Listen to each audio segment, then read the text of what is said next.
आज का हमारा विषय है सत्यार्थ प्रकाश का 7वां समुल्लास, जिसका हमने पिछली कक्षा में अहम इंद्रो न पराजिज्ञे इद्धनम ऋत्यवे वतस्थे न कदाचनम मंत्र का स्वाध्याय किया था। आज का हमारा मंत्र है अहम दाम गृणते पूर्व्यं वस्वहं ब्रह्म कृणवं ब्रह्म मह्यं वर्धनम अहम भुवम यजमानस्य चोदिता अयज्वनः साक्षी विश्वस्मिन् भरे। ये ऋग्वेद के 10वें मंडल का 49वें सूक्त का मंत्र है।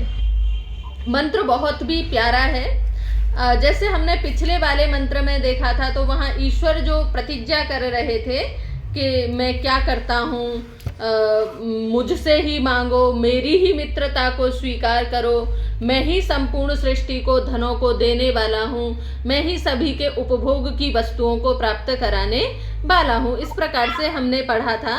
आज के हमारे मंत्र में देखते हैं हम क्या कहते हैं। परमपिता परमात्मा तो कह रहे हैं अहम दाम गृणते पूर्व्यं वस्वहं ब्रह्म कृणवं मह्यं वर्धनम। अहम, अहम यानी मैं माने कौन? वेद का उपदेश किसने दिया है? हाँ, ईश्वर कह रहे हैं अहम, मैं क्या कर रहा हूं? गृणते, गृणते का मतलब है ये जो स्तुति करता है, जो मेरी उपासना करता है, मेरी स्तुति करता है, मेरे गुणों का गुणानुवाद करता है। देखो, गुणों का गुणानुवाद का मतलब ये नहीं है केवल झूठी प्रशंसा करते रहें या हर समय कहते रहे हे ईश्वर आप तो ऐसे हो, हे ईश्वर आप तो ऐसे हो, और करना धरना कुछ नहीं है। ईश्वर आप तो सर्वज्ञ हो, आप सर्वशक्तिमान हो, आप तो सबसे बड़े विद्वान हो, आप सरस्वती हो, आप कुबेर हो, आप धनों के भंडार हो, मुझे भी दे दो। केवल खाली थोती स्तुति नहीं, यानी जो स्तुति के साथ में क्या करता है? पुरुषार्थ करता है, मेहनत करता है। तो यहाँ पर ईश्वर कह रहे हैं कि जो गृणते है, जो मेरी स्तुति करता है। हम अभी इसी समुल्लास में जाएंगे तो आगे पता चलेगा कि स्तुति करनी कैसे है। तो उसी को कह रहे हैं कि जो स्तुति करने वाला है, मैं क्या करता हूँ? उसको वसुदाम, मैं उसको वसु देता हूँ। वसु का एक अर्थ हमने अभी पढ़ा था। आपने 8 वसु पढ़े थे, है ना? पृथ्वी, जल, तेज, अग्नि, वायु, आकाश, चंद्रमा, सूर्य, नक्षत्र, ये 8 वसु पढ़े थे क्योंकि ये हमारे बसाने में सहयोगी हैं। तो एक प्रकार से देखें तो वसु का एक अर्थ होता है धन, वसु का एक अर्थ होता है बस निवासे, जो निवास का साधन बनता है। यानी हमारे रहने में, इस संसार में जीने में, कर्म करने में, मुझे रहने के लिए, खाने के लिए, उन्नति करने के लिए जिस भी परिवेश की आवश्यकता है, जिन भी वस्तुओं की आवश्यकता है, वो सब क्या हैं? वसु हैं। वैसे आप मुझे बताएंगे आपको सबसे ज्यादा आवश्यकता किसकी है? अपना भी ना देखें तो जो सामान्य मनुष्य है, दुनिया का प्रत्येक मनुष्य, उसको सबसे ज्यादा क्या चाहिए? अच्छा, धन क्यों चाहिए उसको? धन उसको चाहिए क्योंकि वो सुखी रहना चाहता है। क्योंकि धन से उसको लगता है कि जब धन आ जाता है तो मैं चिकित्सा सही से करा सकता हूँ, जब धन आ जाता है तो मैं अच्छे विद्यालय में अध्ययन कर सकता हूँ, मैं अच्छे वस्त्र पहन सकता हूँ, मैं गाड़ी से चल सकता हूँ, मैं परोपकार के कर्म कर सकता हूँ, मैं धार्मिक कर्म कर सकता हूँ, मैं अन्यों का सहयोग कर सकता हूँ, मैं अच्छी अच्छी चीज़ों का सेवन कर सकता हूँ। यानी धन आने से जो है, जो दुख है, जैसे मुझे भूख दुख है तो मुझे भूख का दुख नहीं होगा। यदि मेरे पास में धन होगा तो मुझे वस्त्र के लिए विचारना नहीं पड़ेगा। मेरे पास में धन होगा तो मुझे दिल्ली जाना है, मैं कैसे जाऊं, कब बस है, कब ट्रेन है, मैं ये नहीं सोचूंगी। मेरे पास में धन है तो मैं टैक्सी बुलाऊंगी और मैं लूंगी और चल दूंगी। यानी वो एक दुख है, जो सोचना, जो विचारना, जो योजनाएं बनाना, यानी वो हमें कष्टकारी लगता है ना। फिर हम सोचते हैं काश ऐसा भी होता तो। कल एक बच्ची सुना रही थी छुटकी सी सभा में, अगर पेड़ भी चलते होते कितने मजे। यानी उसकी कल्पना, यानी इच्छा शक्ति है ना। यानी हम नहीं चल रहे हैं, हम तो चल रहे हैं, पेड़ नहीं चल रहे हैं, पेड़ हमारे गाड़ी का काम कर जाते। बच्चा जो सोच रहा है, यानी कल्पनाशीलता, जो, क्योंकि हमें लग रहा है कि यदि पेड़ भी चल रहे होंगे तो हमें गाड़ी की आवश्यकता नहीं पड़ेगी, अपने आप पेड़ हमें जहां मर्जी जाना होगा वहां ले जाएगा, हमें कहीं से कोई खरीदने की भी आवश्यकता नहीं पड़ेगी, जिस पेड़ पे बैठे उसके फल खा लेंगे, छाया देगा, ना हमें धूप की चिंता होगी, अन्य कोई परेशानी नहीं होगी। यानी बच्चे की कल्पनाशीलता है वो। तो यहाँ पर जो है, जो प्रत्येक मनुष्य है उसकी कल्पनाशीलता ये है कि मुझे दुख से बचना है, और दुख से बचने का साधन क्या हो सकता है? धन हो सकता है। और धन हम केवल यहाँ तक संकुचित रह गए, यानी जो रुपया है वही क्या है? धन है। पर निश्चित मानिए केवल रुपया धन नहीं है। धन, वस्तु, बहुत सारी चीजें हैं। देखो, जब किसी व्यक्ति को प्यास लग रही हो, रेगिस्तान में भटक गया हो, और उसके पास में 1 लाख रुपए उसकी जेब में पड़े हुए हैं, हो सकता है मैं ही हूं, मैं ही भटक गई हूं, मेरे पास में आईफोन है और 1 लाख रुपए जो है मेरे पर्स में है, पर मेरे पर्स में पानी। अब बताइए, वो 1 लाख रुपए मेरे किसी काम के हैं या मेरा आईफोन किसी काम का है? उस समय यदि कोई मुझे 1 गिलास पानी, क्या आधा गिलास पानी भी किसी के पास मिल जाए, तो यूं कहे कि 1 लाख रुपए, यूं कहूंगी भैया जो है तू सारा ले ले, और जो अकाउंट में पड़ा है वो भी ले ले, तू फिलहाल मुझे एक गिलास पानी दे दे। क्योंकि 1 गिलास पानी का मूल्य बहुत है। यानी जिस समय हमें सुख देने के लिए जो सबसे ज्यादा महत्वपूर्ण तत्व है वो क्या है? वसु है। वसु है, यानी वसु, यानी वो धन जो हमें सुख दे सके, उस धन को ईश्वर क्या करता है? हमें देता है। और कभी भी धन से किसी को सुख की प्राप्ति होती ही नहीं है। ये एक आपने कहानी सुनी है ना, 99 का फेर। यानी धन तो जितना आता है उतनी ही पिपासा बढ़ती चली जाती है, और आ जाए, अभी लाख आए, 2 लाख हो जाए, 5 लाख हो जाए, फिर करोड़ हो जाए, अरब हो जाए, खरब हो जाए। धन से कभी किसी की पिपासा शांत नहीं होती है, ये तो बढ़ती ही रहती है। तो कौन सा धन चाहिए? इसीलिए यहाँ पर विशेषण लगाया है, जो कौन सा धन है? मोक्ष रूपी धन को देने वाला हूं। कौन से धन को देने वाला हूं? मोक्ष रूपी धन। यानी जो मुक्ति का धन है वो कैसा है? अक्षय धन है। वो बहुत लंबे काल तक मुक्ति का सुख, मुक्ति का आनंद रहता है, उसको जीवात्मा भोगता है, तो वो अक्षय धन है। परमपिता परमात्मा कह रहे हैं, जो मेरी स्तुति करता है मैं उसको कौन सा धन देता हूं? 3 प्रकार के जो दुख हैं, आध्यात्मिक, आदि भौतिक, आदि दैविक, तीनों दुखों से पूर्ण रूप से निवृत्त कर देता हूं, उनको मोक्ष की प्राप्ति कराता हूं। यानी मोक्ष रूपी धन जो है मैं अपने उपासकों को देता हूं। आप संध्या करते हैं और संध्या में एक मंत्र बोलते हैं, समर्पण मंत्र। हे ईश्वर दयानिधे भवत् कृपया नेन जपोपासनादि कर्मणा धर्मार्थ काम मोक्षाणाम सद्यः सिद्धिर भवेन्ना। आप सुबह शाम दोनों समय बोलते हैं, क्या मांगते हैं? हे ईश्वर, आपकी कृपा से। किससे? आपकी कृपा से क्या हो? मुझे धर्म, अर्थ, काम, मोक्ष की सद्य, सद्य माने जल्दी से प्राप्ति हो जाए, बहुत शीघ्र ही जो है धर्म, अर्थ, काम, मोक्ष रूप पुरुषार्थों की सिद्धि मुझे हो जाए, मुझे प्राप्त हो जाए। यानी कृपा किसकी? ईश्वर की। वही यहां पर कह रहे हैं इस मंत्र में, अहम दाम गृणते पूर्व्यम वस्वहम, मैं ही हूं। परमपिता परमात्मा कह रहा है, यदि तुम्हें मोक्ष का सुख चाहिए, यदि तुम्हें धर्म, अर्थ, काम, मोक्ष रूपी पुरुषार्थ चतुष्टय की सिद्धि चाहिए, तो क्या करो? मेरी स्तुति करो, मैं ही देने वाला हूं। देखो भैया, जिसके पास में सामर्थ्य होता है वही देता है। मेरे पास में विद्या का सामर्थ्य है तो मैं आपको क्या दे सकती हूँ? विद्या दूंगी। अब मेरे पास में धन नहीं है तो आप मुझसे धन मांगो तो मैं आपको धन नहीं दे पाऊंगी। आप मुझसे विद्या मांगेंगे, मैं दे पाऊंगी। कोई अन्य व्यक्ति है, उनके पास में हम धन मांगेंगे तो वो हमें धन उपलब्ध कराएंगे। उनके पास में विद्या नहीं है पर उनके पास में धन है तो वो धन उपलब्ध करा सकते हैं। पर ईश्वर, मोक्ष जो है केवल ईश्वर के पास में ही है। जो मुक्ति का दुख है, यानी दुनिया के संपूर्ण दुखों से छुड़ाने का जो सामर्थ्य है वो परमपिता परमात्मा के ही पास में है। तो उन संपूर्ण दुखों से यदि हमें कोई छुड़ा सकता है तो वो कौन है? ईश्वर ही है। तो ईश्वर इसीलिए कह रहा है भैया मेरे पास में मोक्ष है, मोक्ष का सुख है, आनंद है, यदि चाहिए तो क्या करो, जो स्तुति करते हैं मैं उनको देता हूं। तो यहाँ पर देखो दो चीज समझ में आ गई। एक तो हमें पात्रता समझ में आ गई, यदि हमें मोक्ष चाहिए तो हमें क्या करना होगा? परमपिता परमात्मा की स्तुति करनी होगी।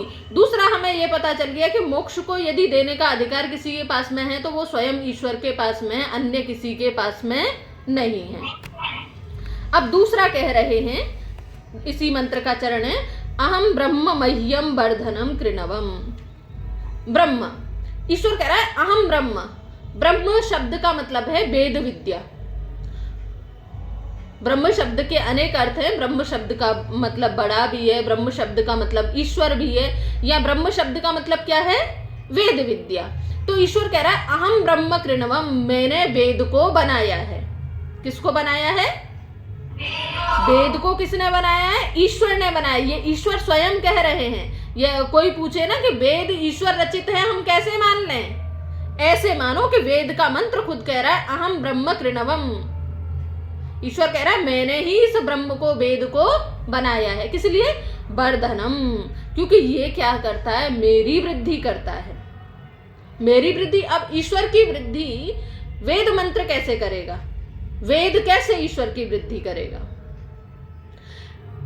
चलिए उत्तर मैं ही दे देती हूं। वेद इसकी वृद्धि कैसे करेगा? ईश्वर कैसा है कौन बताता है? वेद बताता है। इस दुनिया में कैसे रहना है कौन बताता है? वेद बताता है। इस दुनिया का कैसे प्रयोग करना है, कैसे उपभोग करते हुए ईश्वर को प्राप्त कर सकते हैं, वेद बताता है। परमपिता परमात्मा के जो गुण हैं उनके बारे में वेद बताता है। जीवात्मा का सामर्थ्य वेद बताता है, प्रकृति का सामर्थ्य वेद बताता है। तो जब सबका सामर्थ्य बता रहा है और उनमें जो सबसे ज्यादा सामर्थ्यशाली है वो कौन है? ईश्वर है। अच्छा आप मुझे एक बात बताइए, हम ईश्वर को क्यों माने? देखो हम किसी को भी मानते हैं ना, जो हमसे ज्यादा बलशाली होता है, सामर्थ्यशाली होता है, उसी को हम कुछ मानते हैं। जिसके पास में सामर्थ्य नहीं होता ना उसको कोई नहीं पूछता। जैसे एक राष्ट्रपति है, मान लीजिए द्रौपदी मुर्मू जी हैं वर्तमान में। इनसे पहले जो राष्ट्रपति थे, है ना, उनसे पहले जो राष्ट्रपति थे, कौन से राष्ट्रपति की ज्यादा वैल्यू होती है? भूतपूर्व राष्ट्रपति की या वर्तमान राष्ट्रपति की? वर्तमान की। भूतपूर्व की क्यों नहीं होती? क्योंकि भूतपूर्व के पास में अब वो पावर, वो सामर्थ्य नहीं रहा वो, क्योंकि उसकी शक्ति, उसकी सामर्थ्य खत्म हो गई। और वहीं पर वर्तमान राष्ट्रपति आ जाए या पुलिस वाला ही कोई हमारे आसपास में घूमते रहते हैं जो वर्तमान सेवा में वर्दी पहन करके पुलिस में है, उससे हम डरेंगे। और कोई ऐसे ही पुलिस वाला आ जाए, रिटायर्ड पुलिस वाला आ जाए, कोई नहीं डरता उससे। न्यायाधीश आ जाए, भैया बहुत संभल के रहना, न्यायाधीश है, कहीं नाराज वाराज हो गया तो केस कास में उलझा देगा। क्योंकि उसके पास में क्या है? पावर है। जिसके पास में पावर है हम उससे डरते हैं। और हमें पता है सबसे ज्यादा सुपर पावर कौन है? वो ईश्वर है। इसीलिए हम ईश्वर से डरते हैं या ईश्वर को मानते हैं। जिस दिन हमें लगे कि ईश्वर के पास में पावर नहीं है, ईश्वर के पास में सामर्थ्य नहीं, उस दिन ईश्वर को कोई नहीं मानेगा, कोई नहीं पूछेगा। जहां पर भी देखिएगा, मनुष्य ही नहीं, छोटे छोटे जो जीव जंतु होते हैं ना, वो भी अपने से ज्यादा सामर्थ्यशाली से डरते हैं। सेम प्रवृत्ति मनुष्यों की भी है। देखता है ना, जो मुझसे ज्यादा सामर्थ्यशाली है उसको तो 4 बार नमस्ते करेगा, और जो देखेगा है कौन पूछेगा, चलो ऐसे तो रोज 10 में 4 दिन में 4 बार मिलते हैं, ऐसे ही करके निकल लेते हैं ना। ये मनुष्य की प्रवृत्ति है। यानी जहां सामर्थ्य होगा उसके आगे झुकेगा, उससे डरेगा। और जिसके पास में सामर्थ्य नहीं है उससे कोई नहीं डरता है। तो ईश्वर क्या है? सर्व शक्तिमान है, सबसे ज्यादा सामर्थ्य यदि किसी के पास में है तो वो ईश्वर के पास में है। इसीलिए ईश्वर से डरना भी है और ईश्वर से नहीं भी डरना है। जो गलत काम करता है वो तो ईश्वर से डरता है, और जो गलत काम नहीं करता वो ईश्वर से बिल्कुल भी नहीं डरता है। तो यहाँ पर कहा, क्या कहा, अहम ब्रह्म मह्यम वर्धनम कृणवम, मैंने वेद को बनाया है। वो किसी लिए बनाया है? क्योंकि वो मेरे गुणों की वृद्धि करने वाला है, मेरे गुणों को बताने वाला है, इसीलिए मैंने वेद को बनाया है। मैंने आपको अभी बताया हमें सबको क्या चाहिए? मुक्ति चाहिए, सुख चाहिए, और मुक्ति सुख चाहिए वो ईश्वर के पास में है। दुनिया का प्रत्येक व्यक्ति यदि ये पता चल जाए ना, इसके पास में ये अमर होने की औषधि है, अपनी सारी धन संपत्ति जमा पूंजी सब कुछ बेच करके भी क्या करेगा? उस अमर होने की औषधि को खरीदने का प्रयास करेगा। और यदि ये पता चल जाता कि ईश्वर यहां बैठा हुआ है, ईश्वर ने अपने आप को गुप्त रखा है ना, छुपा करके रखा है, बहुत अच्छा किया है। यदि ईश्वर शरीरधारी होता ना तो लोग नोच नोच के खा जाते उसको, कुछ नहीं बचता ईश्वर के पास पे, इतनी बुरी दुर्दशा कर देते। ईश्वर को पता था इन सभी स्थितियों से, ईश्वर ने इसीलिए अपने स्वरूप को बताया है। ढूंढो बेटा, पुरुषार्थ करो, और तुम्हारे ही अंदर है, कहीं दूर आदि भटकने की भी आवश्यकता नहीं है, अपने इस शरीर में ही है, ढूंढ पाओ तो ढूंढ लो। इतने बड़े शरीर में एक आत्मा भी बिठा दिया है, ढूंढ पाओ तो उस आत्मा को ढूंढ लो। पहले अपने आप को जानो, फिर मुझे जानो।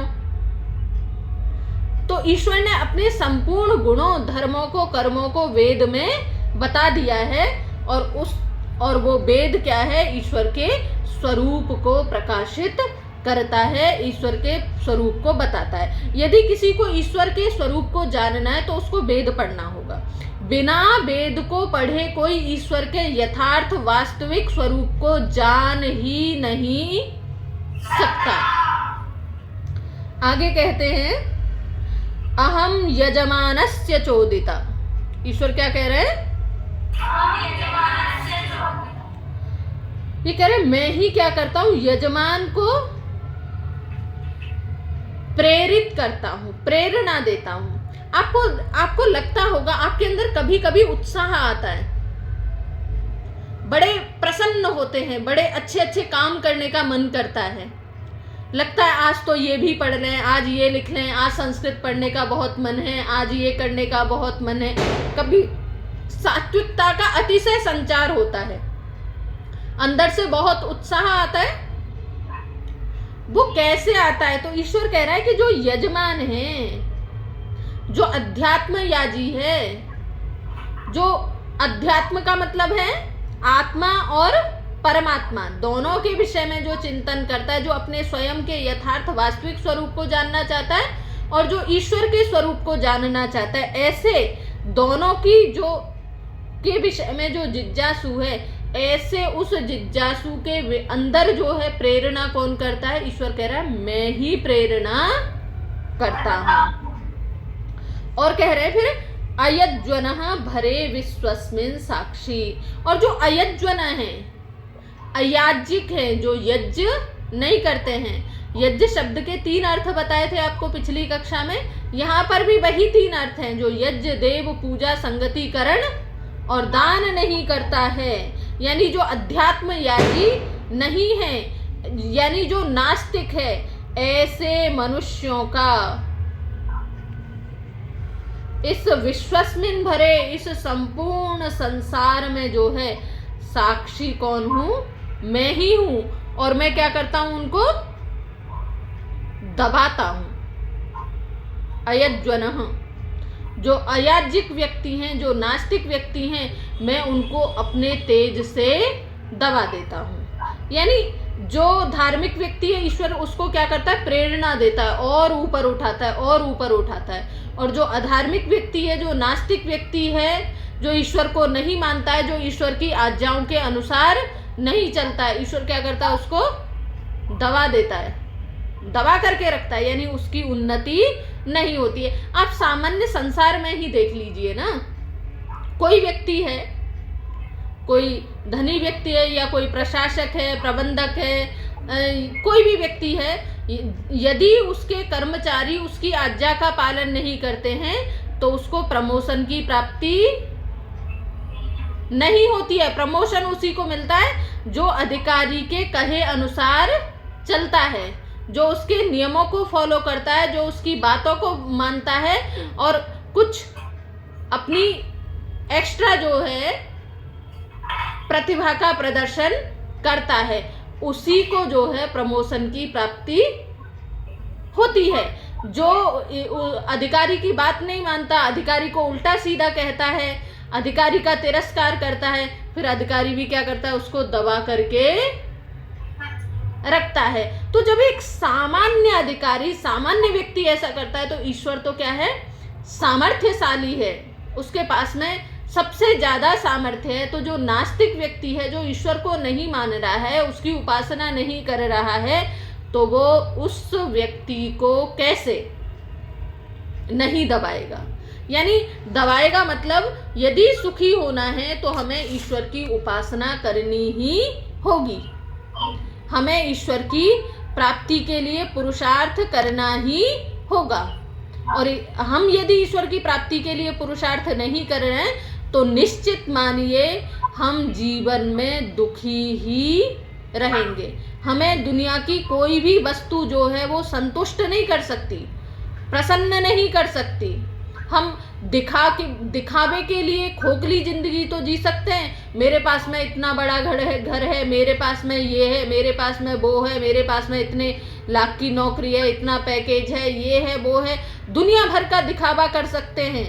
लेकिन जो आत्म संतुष्टि है उसकी प्राप्ति नहीं हो सकती। इसीलिए इतने बड़े बड़े लोग भी दुखी हैं। उस दुख का कारण क्या है? क्योंकि वो आत्मयाजी नहीं है, वो परमात्मयाजी नहीं है, इसीलिए वो दुखी हैं। यदि हमें ईश्वर को प्राप्त करना है, हमें दुखों से छूटना है, तो हमें ईश्वर को प्राप्त करना ही होगा, हमें ईश्वर की शरण में जाना ही होगा। वही एकमात्र ऐसी सत्ता है जो हमें दुखों से छुड़ा सकती है। अब हम स्वामी जी के अर्थ को देख लेते हैं। एक बार मोटा मोटा सा अर्थ समझ में आया। अहम दाम गृणते पूर्व्यम। गृणते माने जो स्तुति करने वाला है। अहम मैं ही क्या करता हूँ उसको, बसुम अहम दाम मैं ही उसको बसु यानी धनों को, मोक्ष रूपी सुख को देता हूँ। अहम ब्रह्म कृणवम मैंने वेद को बनाया है। कैसे वेद को? मह्यम वर्धनम जो मेरी वृद्धि करने वाला है, मेरे गुण, मेरे ज्ञान, मेरी विद्या का प्रचार प्रसार करने वाला है। अहम भुवम मैंने ही इस संपूर्ण भुवन मंडल को क्या किया हुआ है, धारण किया हुआ है, बनाया हुआ है। यजमानस्य चोदिता और मैं ही यजमान को, अध्यात्म याजी को श्रेष्ठ सत्कर्म करने की प्रेरणा देता हूँ। अयज्वन और जो अयाज्जिक व्यक्ति हैं, नास्तिक व्यक्ति हैं, मैं उनको इस संपूर्ण विश्व में क्या करता हूँ, दबा करके रखता हूँ, यानी उनको सुख की कभी प्राप्ति नहीं होती है। ऐसा जो है यहाँ पर हमने पढ़ा। अब हम स्वामी सत्य जी का जो है देख लेते हैं। महर्षि दयानंद जी क्या लिखते हैं सत्यार्थ प्रकाश में, तो कह रहे हैं, हे मनुष्यों में सत्य भाषण रूप स्तुति करने वाले मनुष्य को सनातन ज्ञानादि धन को देता हूँ। मैंने आपको कई बार कहा था कि बुद्धि रियस्य बलम तस्य, जिसके पास में ज्ञान है। सांख्य दर्शन भी कहता है ऋते ज्ञानन्न मुक्ति ही, ज्ञान के बिना मुक्ति नहीं होती है। तो यहाँ पर ज्ञान कब होगा? जब हम सत्य भाषण आदि जो विहित कर्म हैं उनको करेंगे तो हमें ज्ञान की प्राप्ति होगी। तो यहाँ पे क्या है, सत्य भाषण रूप स्तुति करने वाले जो मनुष्य हैं उनको जो सनातन शाश्वत ज्ञान है, वेदों का ज्ञान है, उस वेदों के ज्ञान रूपी धन को मैं ही देता हूँ। मैं ब्रह्म अर्थात वेद का प्रकाश करने हारा और मुझको वह वेद यथावत कहता है, यानी वेद को मैंने बनाया है और वेद मेरे बारे में यथावत माने जैसा है वैसा ही कहता है, न कम न ज्यादा, उससे सबके ज्ञान को मैं बढ़ाता हूँ। यानी वेद जब लोग पढ़ते हैं तो वेद पढ़ने से क्या होता है, मनुष्यों का ज्ञान बढ़ता है। आप अपनी स्थिति को देखिए, जब आप पहली कक्षा में थे तब आपको कितना ज्ञान था, जब आप गुरुकुल में आए तब आपको कितना ज्ञान था, और अभी तो छोड़िए, आज से 6 महीने पहले आपके ज्ञान का क्या स्तर था। प्रति क्षण प्रति पल आपके ज्ञान के स्तर में अंतर आ रहा है। किस कारण से आ रहा है? क्योंकि हम पढ़ते हैं। जैसे जैसे हम पढ़ते हैं वैसे वैसे हमारा ज्ञान का लेवल बढ़ता चला जाता है। तो यहाँ पर कह रहे हैं कि मैं ही क्या करता हूँ, वेद जो ज्ञान है, मनुष्यों का जो ज्ञान है उसको बढ़ाता हूँ। किसके माध्यम से बढ़ाता हूँ? वेद के माध्यम से बढ़ाता हूँ। जो वेद पढ़ते हैं उनका ज्ञान बढ़ता है। मैं सत्पुरुष का प्रेरक हूँ, यज्ञ करने हारे को फल प्रदाता हूँ, फल प्रदान करने वाला हूँ, और इस विश्व में जो कुछ है उस सब कार्य का बनाने और धारण करने वाला मैं ही हूँ। एक ही मंत्र में जो है ईश्वर का सारा सामर्थ्य, सारी शक्ति जो है यहाँ पर बता दी है। और फिर कहा, इसीलिए तुम लोग मुझको छोड़ के किसी दूसरे को मेरे स्थान में मत पूजो, मत मानो और मत जानो। ये क्यों कहा? जब हमने सत्यार्थ प्रकाश के 7वें समुल्लास को प्रारंभ किया था तो वहां पर नास्तिक 3 प्रकार के बताए थे कि जो नहीं जानते हैं, नहीं मानते हैं और जो नहीं उपासना करते हैं वे नास्तिक होते हैं। उसी को यहाँ पे कह दिया कि मत पूजो, मत मानो और मत जानो। यानी जो वास्तविक ईश्वर है उसको जानो। एक प्रकार से कहें तो ये 5 मंत्रों में जो है परमपिता परमात्मा का पूरा स्वरूप जो है हमारे सामने महर्षि जी ने रख दिया है। बहुत ही सुंदर मंत्रों का जो है चयन यहाँ पर ऋषि ने किया है। आज के लिए इतना ही रखते हैं। इस विषय में जो भी शंकाएं हैं, प्रश्न हैं, वो रख सकते हैं।